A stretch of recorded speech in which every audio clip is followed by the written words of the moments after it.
Una campana retumba en el fondo del lago de Sanabria. Allí descansa Valverde de Lucerna, un pueblo que comenzó siendo leyenda y que se convirtió en el protagonista de una novela profética escrita por Miguel de Unamuno. Aquí había un pueblo que se llamaba Valverde de Lucerna. El mendigo dicen que era Jesucristo. Ellos también tenían allí lo que es la historia del pueblo sumergido. Reventó y llevó el pueblo de aquí de Ribadelago. Algo espantoso.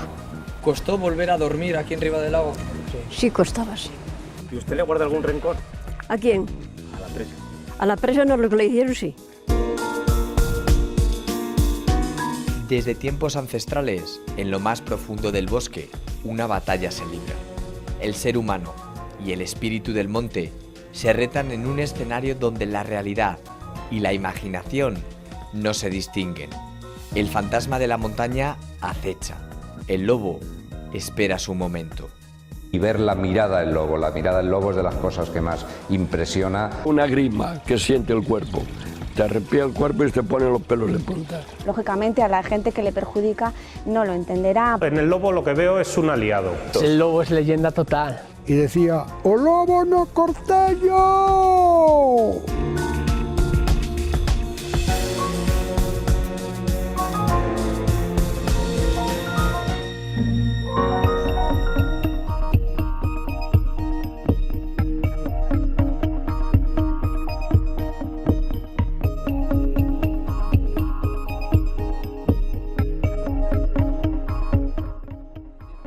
Sanabria, su lago y sus bosques son tierra de leyenda. Agua, cielo y tierra se funden en un espacio donde Zamora se confunde con Galicia y Portugal. Tierra donde la imaginación vuela a la velocidad de la palabra.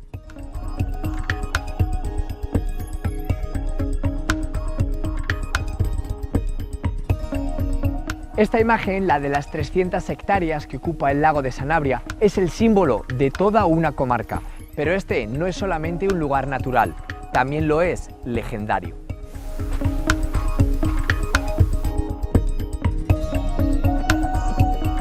En Sanabria, las leyendas medievales se convierten en novelas, y las novelas en historia. Lo imaginario y lo real no encuentran fronteras en un lugar que marca el límite de nuestra tierra. Aquí, un relato escrito a mediados del siglo XII se hizo realidad 875 años después. José Manuel, ¿dónde nos encontramos? Pues nos encontramos en el lado noroeste del lago de Sanabria, municipio de Galende, como podéis ver, en un entorno maravilloso. Esto es un parque natural, tiene ahora alrededor de 22.000 hectáreas. Se habla de que lo van a ampliar. Lo componen 9 pueblos. Aquí a las orillas del lago está arriba del lago Nuevo.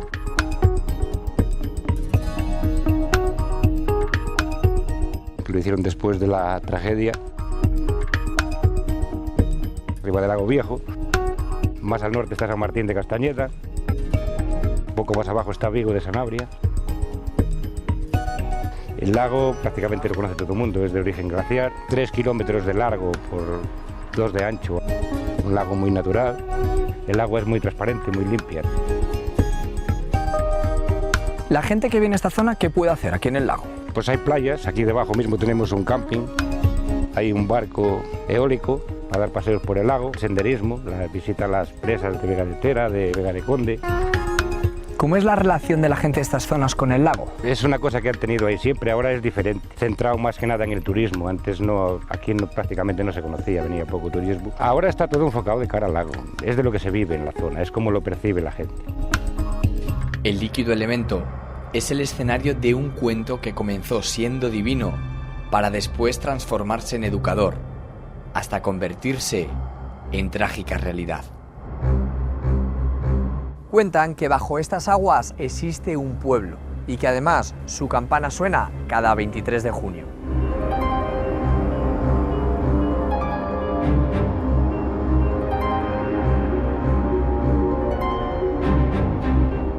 Lago de Sanabria es el escenario quizá de la leyenda más famosa de Castilla y León. Una leyenda que es la que nos contaban cuando éramos niños. Ya se cuenta menos, se ha ido transmitiendo de padres a hijos, de los abuelos. Aquí había un pueblo que se llamaba Valverde de Lucerna, que pasó un mendigo pidiendo limosna, se la negaron y entonces como castigo, dice la historia, aquí jinco mi bastón y que salga un gorgollón. Y inundó el pueblo como castigo por no haberle dado limosna. El mendigo dicen que era Jesucristo. El lago es un entorno natural, la historia pues es otra cosa. Yo me acuerdo siendo un niño de venir con mis padres y contaban esa historia, las campanas que habían quedado enterradas, que las sacaron, daba un poco de miedo de acercarse al lago, parecía que se vivía, que se estaba viviendo la historia que te estaban contando. Es una historia que es conocida por todas las personas de la comarca. La gente mayor sí la conoce toda. Ahora quizás ya menos, saben que es una historia que no es real, entonces pues bueno, yo creo que no se cuenta tanto. Hoy día ya se ha perdido un poco eso, ya es otra forma de vida. Desde este lugar vemos también un pueblo que tiene mucha historia, ¿no? Sí, eso ya es más serio. Es la historia de Ribadelago, todo verdad. Se cumplirán 57 años de la tragedia, que se reventó una presa y se llevó al pueblo hacia el lago. Fue una tragedia nacional.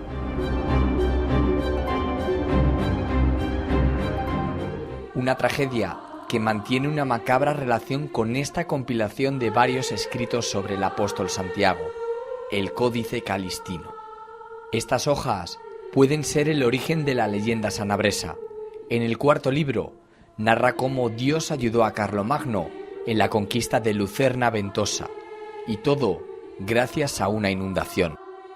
Los historiadores ubicaron esta localidad en la actual Carucedo, en la comarca del Bierzo, a más de 100 kilómetros de este lugar. ¿Cómo entonces pudo trasladarse la leyenda a este entorno? La respuesta está en la orilla norte del lago, en una localidad de apenas 133 habitantes, que toma su nombre del cenobio que le dio la vida.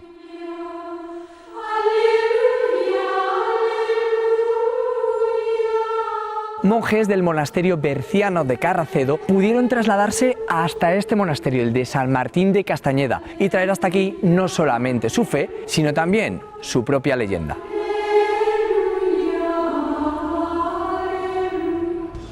¿Dónde se encuentra San Martín de Castañeda? Estamos aquí a unos 5 kilómetros del lago de Sanabria, en la zona norte, a unos 100 metros sobre el lago, el propio balcón del lago. Un pueblecito muy pequeñito, muy pasajístico, muy pintoresco, en torno a los 100 vecinos, aunque en la época estival pues llegamos a multiplicarnos incluso por 4. ¿Qué tal se convive con el lago? Pues la verdad que muy bien. Es un orgullo tener aquí semejante joya y poder disfrutar de ella todos los días. Otra de las joyas que hay es esta que tenemos a nuestra espalda, ¿no? El monasterio de San Martín de Castañeda, declarado en 1931 Monumento Nacional. Monasterio de la Orden del Císter del siglo XII, aunque creemos que anteriormente en el siglo X hubo otros asentamientos religiosos de unos monjes vallisoletanos que debido a la escasez decidieron desplazarse hacia este monasterio gracias a las pesquerías y a los recursos que aquí podían obtener. Pero entonces, Óscar, ¿qué relación tiene este monasterio con un monasterio berciano? Cuentan lo que es en el siglo XII, Alfonso VII donó este monasterio a un monje de allí del Bierzo, concretamente de Carracedo, llamado Pedro Cristiano.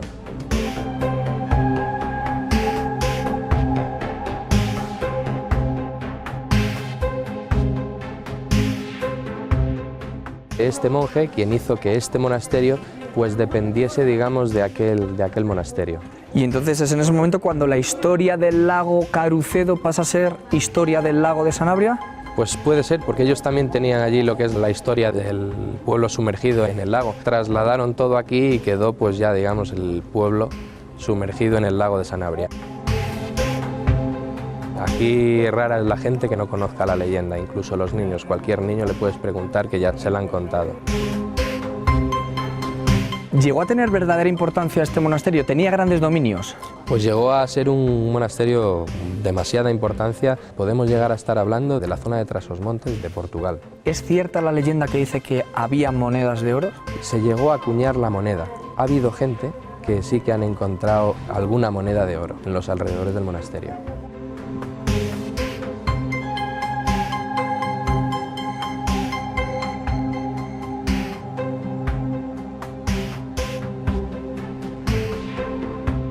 Esa vasta extensión sirvió para que la leyenda cambiara de escenario, pero siglos después, las palabras que dieron vida a Lucerna comenzaron a tornarse en realidad.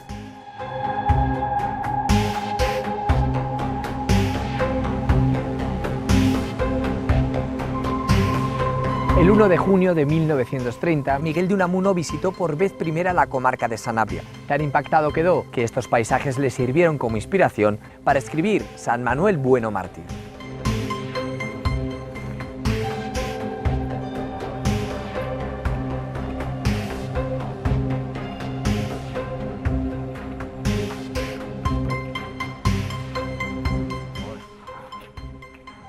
Esa obra dio nombre a la villa que estaba bajo las aguas, Valverde de Lucerna, y también dio vida a las gentes que allí vivían y engrandeció la leyenda medieval.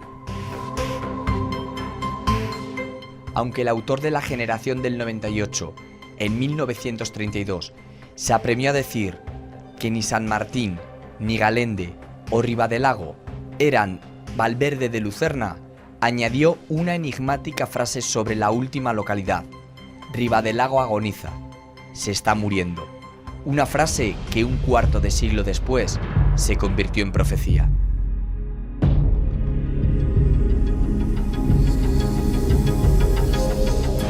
La madrugada del 9 de enero de 1959, aquel muro, el de la presa de Vega de Tera, cedió.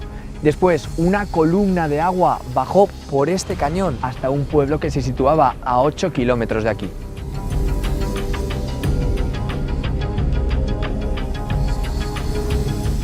Los 8 millones de metros cúbicos de agua que se vierten borran, literalmente, a Ribadelago del mapa. La leyenda era realidad. ¿Cómo se explica la tragedia? Fue a consecuencia de una presa que se reventó a 9 kilómetros río arriba, hasta llegar a un sitio que se llama Vega de Tera. Se hizo en su tiempo en malas condiciones. Al llenarse reventó y llevó el pueblo de aquí de Ribadelago. ¿Por qué el agua bajó con tanta fuerza? Bajaba toda el agua encallejonada entre las montañas. Al llegar al pueblo fue donde hizo toda la fuerza. Ahora mismo en Ribadelago, ¿cómo se vive aquel acontecimiento? La gente mayor que todavía sufrió aquello le cuesta. Cuando llega el 9 de enero pues le cuesta más, porque los familiares que perdieron, pues lo que vivieron.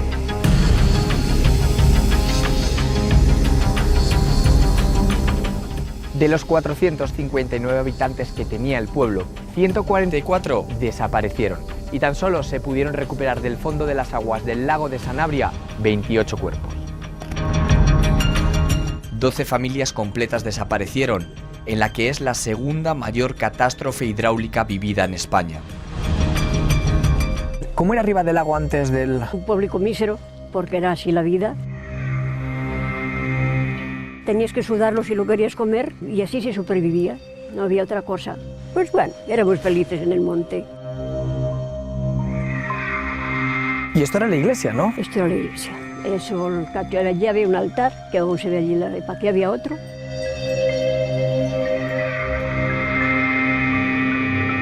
Si ves esta puerta no la tira, pero al darle la puerta, estalló y ya pegó un ras.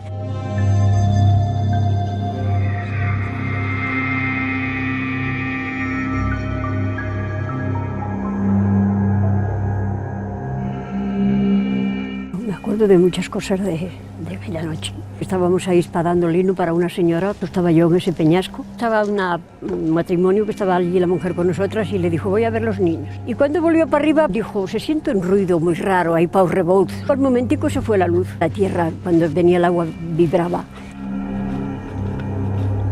Y cuando nos vimos rodeados de agua, la presa de Tera que reventó, ellos se echaron a correr para ver si podían llegar a donde los niños, pero ya el agua no los dejó, los arrastró hasta hoy. Algunos se salvaron por el colchón, que entró el agua y fue subiendo el colchón hasta que pegó con las narices en el techo, pero ya el agua no lo llevó. Después ya de que yo venir la mañana, pues unos buscando a unos, otros buscando a otros, y los que había llevado el agua, pues desgraciadamente ya no se vieron más. ¿Cuándo se dieron cuenta que lo que había sucedido era la rotura de la presa? En el momento que nos vimos rodeados así de agua, porque ya habían dado razón de que la presa tenía grietas. Por la mañana, en cuanto amaneció, ya estaba ahí el ejército. La gente que no tenía casa la llevaron una para Zamora y otra para Benavente. Y el que le había quedado su casa, pues se quedó aquí. ¿Alguna vez han subido a la presa? Sí, sí, sí. Yo he subido andando y he bajado andando. Pero sí la he visto más de una vez. ¿Qué iba a pensar? ¿Qué iba a pensar? Pues lo que pensábamos todos, que si hubiera estado bien hecha como tenía que estar, no la hubiera llevado el agua. Todo el mundo tiene una vida y una muerte, pero no hubiera sido tan pronto. El trozo que llevó el agua lo tenían hecho a ojo de bongobero. En los muros se ven cachos de tablones, brezo del monte, carretillos machacados.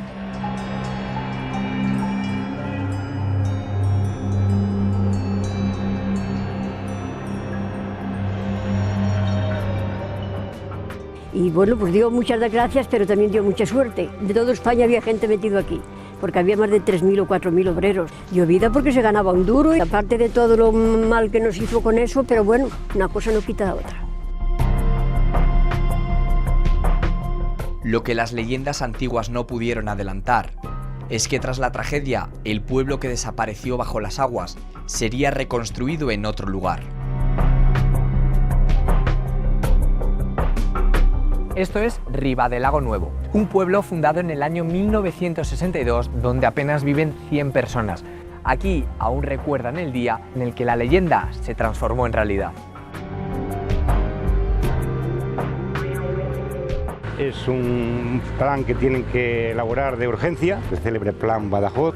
Deciden construir un pueblo, se llamaba hasta hace poco Ribadelago de Franco, un pueblo que se ve que es totalmente diferente a lo que es Sanabria, dotado de otra forma de vida. Cambió por completo la forma de vida de aquellas personas. Tuvieron que adaptarse del propio pueblo viejo, en lo que quedó se fueron arreglando porque este pueblo no se adaptaba a las condiciones de vida, a la agricultura y a la ganadería. En cierta medida la gente se arregló porque le dieron una vivienda a cada uno. No lo hicieron muy equitativamente, el invierno queda muy poca gente. Es un pueblo turístico, vive del turismo.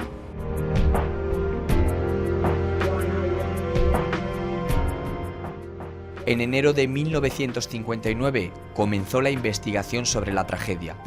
El juicio comenzó en marzo de 1963 y la sentencia, pena de 1 año de cárcel para 5 de los procesados y unas indemnizaciones irrisorias. Ya lo dijo Unamuno, campanario sumergido de Valverde de Lucerna, toque de agonía eterna bajo el caudal del olvido. ¿Y usted le guarda algún rencor? ¿A quién? A la presa. A la presa no, lo que le hicieron sí. ¿La presa qué culpa tiene? Si la presa está como la dejaron. Como entonces ibas a reclamar algo y te ponían así el dedo y había que callarse. Pero ¿quién tenía esa culpa? El ingeniero, el encargado y el capataz, que eran los que lo estaban viendo y estaban para eso. Dice el refrán que el agua siempre ha corrido para lo bajo. O sea, ellos lo hicieron y de todo sálvese quien pueda. Después pagaron ahí 4 perras gordas, había que haberlos prendido fuego y haberlos quemado. No hicieron más que daño. Ellos hicieron lo que quisieron, lo pagaron a su manera, allí hicieron lo que le dio la gana. El pobre siempre hemos sido pobres y el rico, rico. ¿Quién lo pagó? Los que están, que no sabemos ni dónde están, se supone que estarán en el lago porque es lo suyo.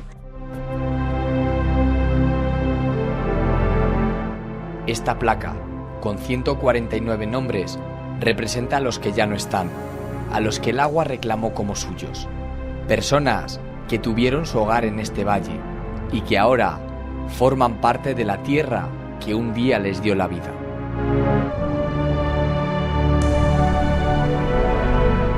¿Qué simboliza lo que hay a su espalda? Pues simboliza lo que pasó en la catástrofe, que había muchas señoras con niños en brazos y 144 personas. Solo aparecieron 28, algo que no se olvida. ¿Qué se va a pensar, hijo mío? Eso no se olvida nunca. ¿Qué se va a pensar? Pero siempre queda el recuerdo, hijo mío, siempre queda el recuerdo, eso es normal. El recuerdo no se olvida mientras uno tenga conocimiento. Lo tiene siempre presente. Que fue una cosa es vivirlo y otra cosa es decirlo. Mirabas a los árboles y los árboles no se movían. Al principio yo creí que era viento, pero después ya cuando salí a la calle no era el viento. Y digo, ¿esto qué es? ¿Esto qué es? Y salimos corriendo, mi novia y yo, ya nos encontramos con el agua por esta zona de aquí.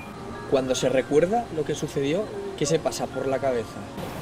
Pues que no podías estar aquí contándolo. Nosotros nos quedamos ahí esperando que, si nos llevaba, nos llevaba, y si no, algo espantoso. ¿Costó volver a dormir aquí en Riva del Lago? Sí, costaba, sí.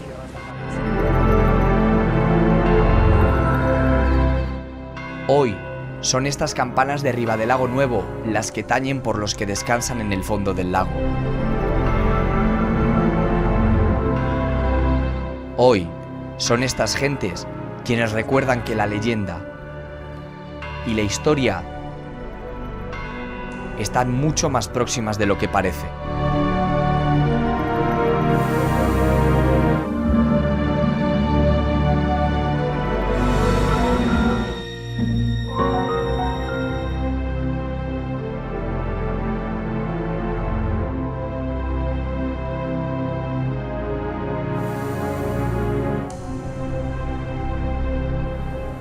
Probablemente no exista criatura sobre la faz de nuestra tierra que despierte sensaciones tan contradictorias como lo hace el lobo, animal misterioso, rodeado de supersticiones y negras leyendas.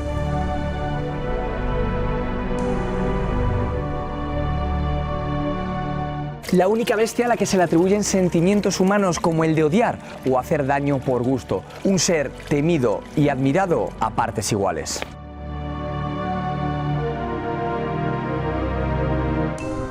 Seis de cada 10 lobos españoles viven en Castilla y León, unos 1.600.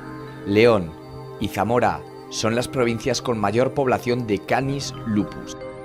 Según el último censo regional, en Zamora están asentadas 45 manadas, 5 de ellas en esta escondida región del Alto Sanabria, en nuestra frontera con Galicia y Portugal.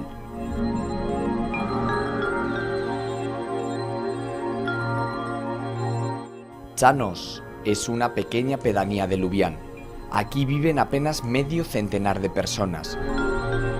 Sus pétreas casas son desde hace siglos testigos mudos de un conflicto ancestral entre dos animales que persiguen un mismo fin, la supervivencia. Y precisamente aquí se ha producido uno de los últimos encuentros entre el legendario ser y el ser humano. ¿Qué sucedió? No se ha visto el lobo, dicen que se andan dos por ahí. Pues mataron la burra, la vaca por defender el ternero tiró el cuerno.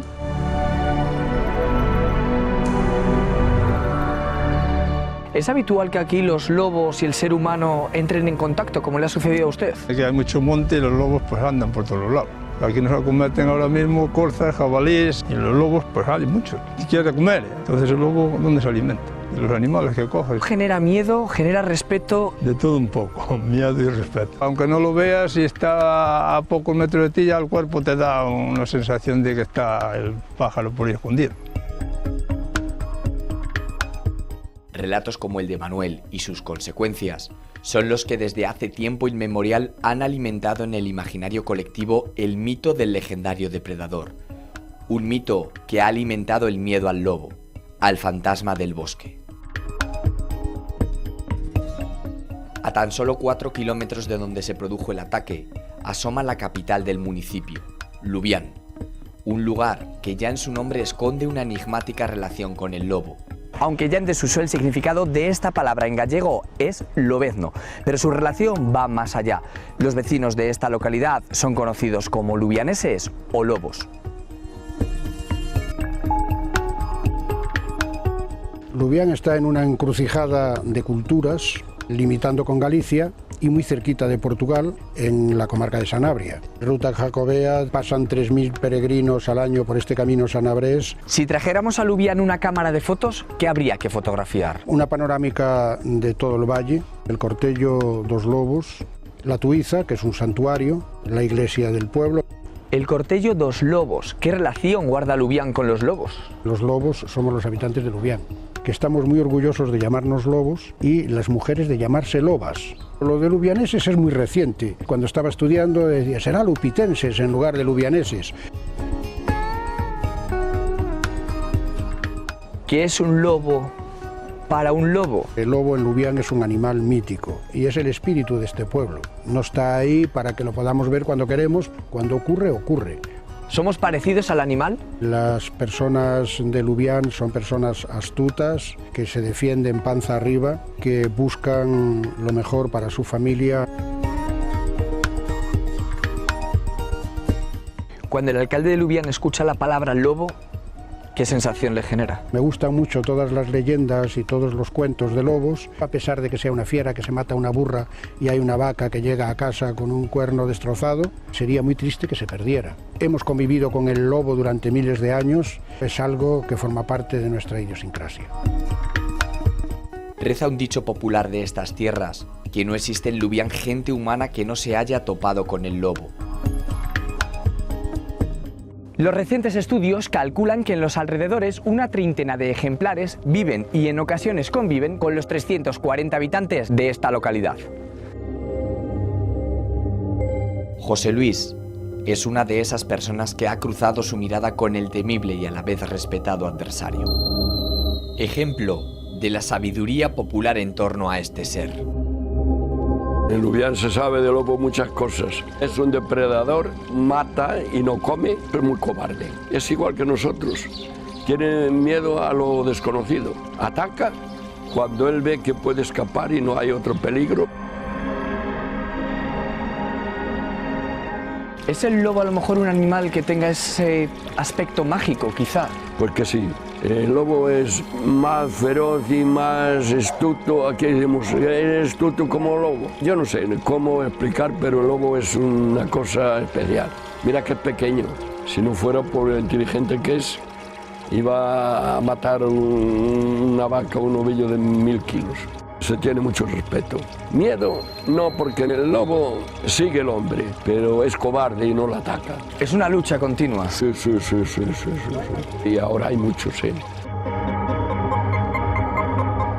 En ocasiones, la lucha entre bestia y humano ha sido violenta. En otras, sigilosa.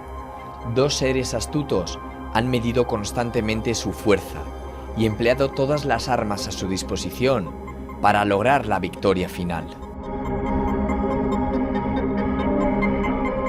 ¿Es habitual encontrarse aquí con el lobo? Sí, hace poco que lo he visto yo. Te encuentras a donde menos lo esperas. El lobo se subía al alto de la montaña y veías a ir el ganado a la mañana. Cuando llegaban allí los pastores, hicieron lobadas. Empezaban a turrar. Decían, ¡ah, el lobo! ¡Cabrón, sal, que ya te he visto! Mentira todo, para que el lobo se pensara que lo habían visto y escapaba. Era así, el pan nuestro de cada día. No creemos en la fe, pero la fe hay y existe. Había gente aquí que sabía el reposo de San Antonio y se ponía a responsarlas. Los lobos que estaban en el Alto de la Peña no se atrevía a morder ni a matar ninguna, por el reposo de San Antonio. Aquí se ha perdido un niño y lo han arresponsado. Y para el otro día ya la Guardia Civil y todo el pueblo buscando el niño. El niño allí estaba cantando. No, se no he estado solo. He estado con un señor con unas barbas largas y un palo y traía un perro. Era San Antonio y el lobo que venía a comer el niño. Como suena, lo podéis creer que es así.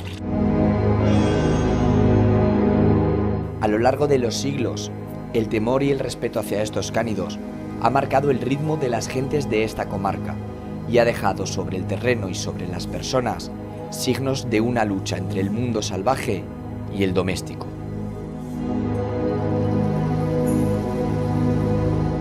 ¿Se puede sentir que un lobo está cerca? Sí. Decimos aquí, aborrunteo lobo. Has visto una presencia de lobo sin ver una grima que siente el cuerpo.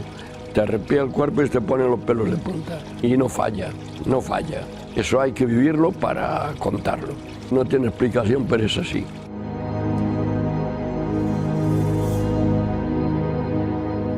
¿Las personas son capaces de predecir al lobo? Tanto como eso, yo creo que no. Como éramos tan conocedores del terreno, dicen tal sitio no falla, y no fallaba. Y en ese sitio que ya tú ibas preparado para eso, es cuando ya te daba la grima.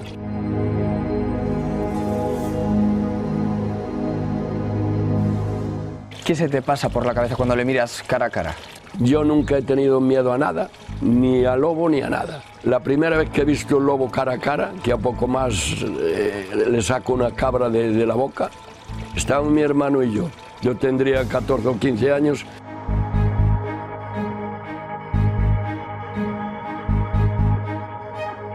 Esta pared de roca gris, situada al norte de la localidad, recuerda los encuentros que desde la Edad Media han mantenido el lobo y Lubián, Lubián y el lobo.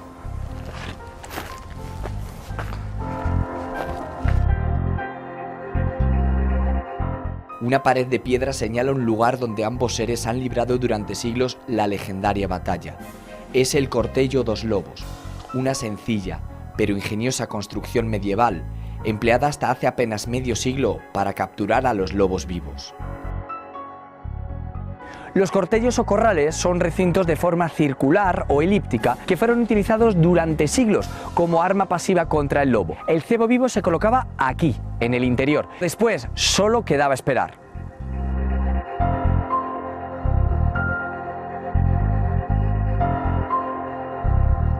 Esto es el Cortello dos Lobos, ¿verdad? ¿Qué es exactamente? Pues es una trampa construida probablemente en la Edad Media, también los hay en otras partes del noroeste español, aunque estén derruidos. Realizada por prestación personal durante muchos años, venían aquí, acarreaban piedras. Lo fueron construyendo aprovechando la ladera, tiene unas dimensiones bastante grandes, no es un círculo perfecto, y las paredes están un poco vencidas hacia adentro, con unas lajas arriba que sobresalen hacia el interior. El lobo, si pega un salto suficientemente grande como para llegar arriba, lo vuelva otra vez a depositar en el interior. Funcionaba con un cebo para despertar el sentido del olfato y también el sentido del sonido. Solo se utilizaba cuando había una sobrecarga de lobos. Se encuentra alejado del pueblo. El olor del hombre al lobo tampoco le agrada demasiado como para acercarse, ¿no? Y te voy a enseñar por fuera, en realidad, cómo está el cortello. Hay una parte de la pared que está a ras del suelo y por ahí era por donde podía acceder, se subía a la pared y brincaba para adentro el lobo y luego ya no podía salir. ¿Lo vemos? Lo vemos.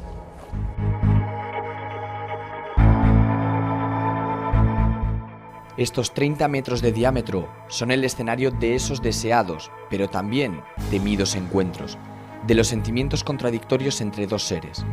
Estas rocas representan el ingenio del ser humano frente a la astucia del lobo. Ahora estamos en la parte superior del Cortello dos Lobos. ¿Realmente qué había que hacer para que esta construcción fuera útil? Pues había un montero mayor, el alcalde pedáneo del pueblo. Si había habido alguna lobada, si habían atacado a los rebaños, decidían ponerlo en funcionamiento. Todos los que tenían ganadería traía, mejor que una oveja, una cabra, porque la cabra berraba, le daba sonido a la trampa para atraer al lobo, además del olor. Se traía la cabra más vieja que tenías, la que menos valía, por si acaso te la devoraba el lobo. Y ahí se pasaba la noche balando. Aquí está la parte superior a ras del suelo y el lobo, si se aproximaba, le era muy fácil acceder lanzándose al interior del cortello.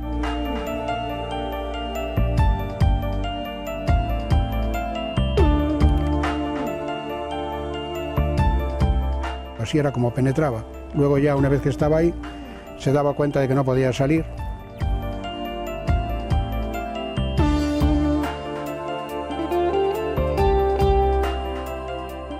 ¿Y cómo se enteraba la gente del pueblo que el lobo había sido capturado? Tenía que venir el vecino de quien había dejado aquí la cabra el día anterior, con la suya. Si había lobo o lobos dentro, pues tenía que aquí mismo, desde donde estamos, pegar una voz y decía: ¡O lobo no Cortello! ¡O lobo no Cortello! Y los primeros que lo oían iban a las campanas, había un toque de campana y los mozos más fornidos y más echados para adelante se lanzaban con una horquilla de madera y luego le daban a morder un palo de abedul y no podía abrir las mandíbulas. Y lo bajaban, lo insultaban, era como un juego: xa non vas comer máis cabras, xa non vas matar máis ovellas, o démote leve, y este tipo de cosas, y lo paseaban por el pueblo. ¿Hasta cuándo se ha utilizado el Cortello dos Lobos? Solo recuerdo haber cazado aquí una loba fue la última, en el año 60. Se le dio la vuelta al pueblo, se la encerró en una cuadra para volver a enseñarla al día siguiente en otro pueblo. Era un día de diversión y además de alegría, porque era su enemigo. Hace casi 4 décadas que la puerta del Cortello no se ha vuelto a abrir, pero la huella del lobo sigue presente. Para las gentes de estas tierras, el lobo es como un fantasma sigiloso. Se sabe que está, aunque no se ve. Alberto es un pastor en Santa Colomba de Sanabria. Nadie mejor que él para conocer si nuestro mito es también realidad. Alberto, esta es tu explotación, ¿no? ¿Cuánto tiempo llevas tú como pastor? Con mi padre pues toda la vida, desde pequeñín. Los pastores siempre han tenido una relación con el lobo. Sí, amor-odio ahí, total. Lo veo cuando digo, bueno, pues me voy a buscar unas setas al monte y no llevo perros. Cuando estoy con el ganado no lo veo porque no se acerca. Te contarían 1001 historias de su astucia, de su maldad. Yo de aquí, las noches de invierno de chimenea, del lobo, de las pastoras, del bicho malo, del ogro, ¿no? A tus hijos les cuentas. El lobo está muy porque la gente es que yo creo que no se protege. Pero aquí en Sanabria, que ha sido zona lobera toda la vida, todos más o menos tenemos nuestra protección.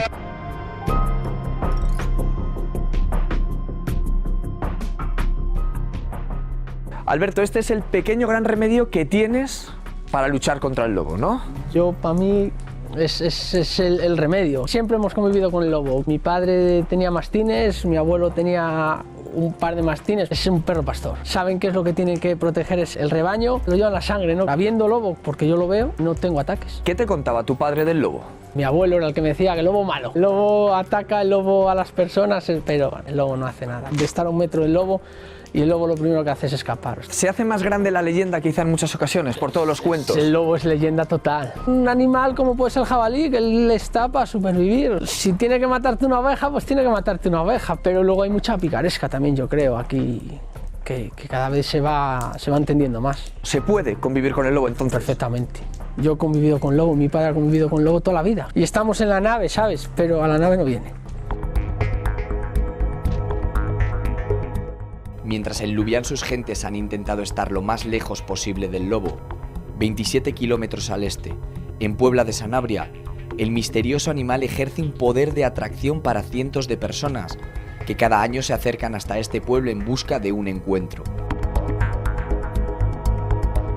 Casas rurales, empresas y guías turísticos han hecho que el lobo haya pasado de ser un animal temible a ser un gran atractivo.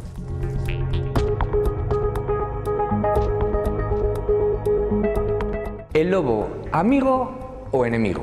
En el lobo lo que veo es un aliado para un desarrollo sostenible de zonas rurales. Un elemento conciliador para poder observarlo, disfrutar de él y como un símbolo de un territorio. Es verdad que, que existe un conflicto con los ganaderos, pero la convivencia es una realidad. El hombre tiene capacidad suficiente para exterminarlo, lo hubiera hecho. En el fondo también nos da cosas buenas. En torno al lobo vivo se genera empleo. ¿Cómo se da ese paso de decir el lobo del que tantas leyendas nos han contado puede ser un aliado? El lobo arrastra un pozo cultural que lo hace más atractivo. La influencia que ha causado en la cultura del hombre ha generado multitud de recursos culturales en general. ¿El ser humano entonces del siglo XXI ha vuelto a mirar a los ojos al lobo después de darle la espalda? Todo el mundo tiene una percepción más positiva, más real de lo que es el lobo.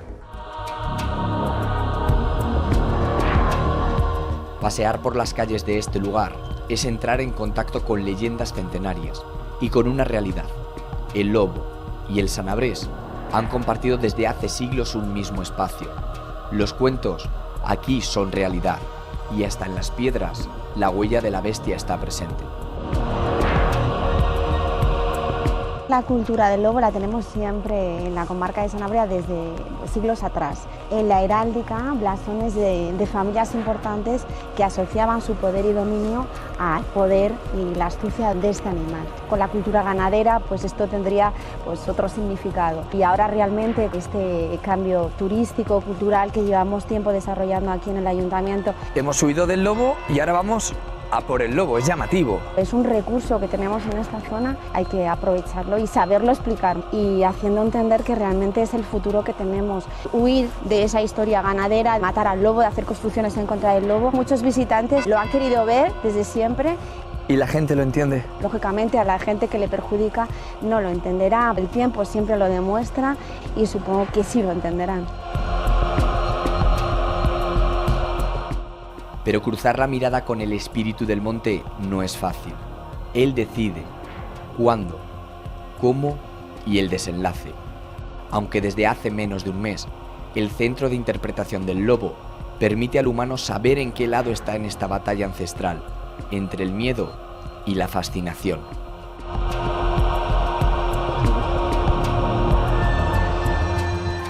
Este es un acto que muy pocas personas pueden hacer, que es tocar la piel de un auténtico lobo.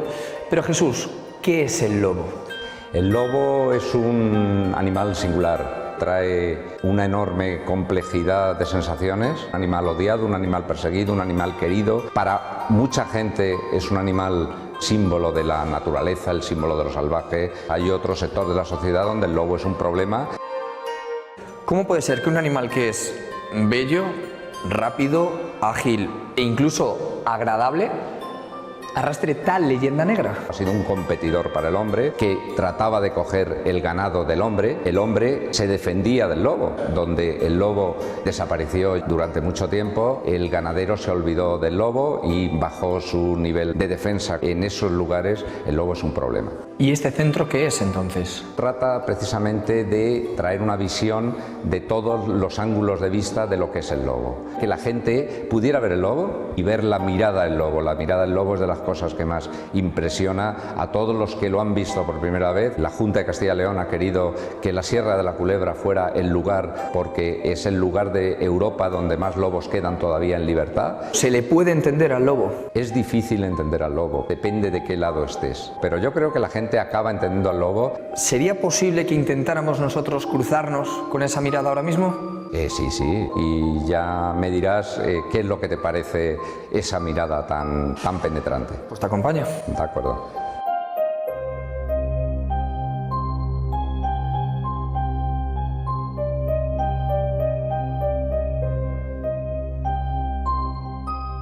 Jesús, este es el lugar donde el mito se torna realidad, ¿no? Efectivamente, estamos en el Observatorio del Peñedo, lobos a muy pocos metros de nosotros. ¿Por qué la Junta decide hacer un centro de este animal malvado, maléfico, asesino? Se pretende que este centro sea un motor socioeconómico y de desarrollo turístico de toda la comarca. Ahora será Sanabria, Lago de Sanabria, Sanabria, centro del lobo ibérico de Puebla de Sanabria, de Robledo. El enemigo se ha convertido en un cómplice para que nos incremente el valor turístico de la zona, ya de por sí enormemente elevado. Cuando tú cruzaste por vez primera la mirada con un lobo, ¿qué se pasa? Leyendas y los comentarios de mucha gente que te ha contado antes de eso qué se pasaba, que sentía una profunda emoción. ¿Se entendería el lobo sin leyenda? No. El lobo es un animal mitológico, es un animal asociado a la leyenda. De hecho, es un animal que levanta pasiones.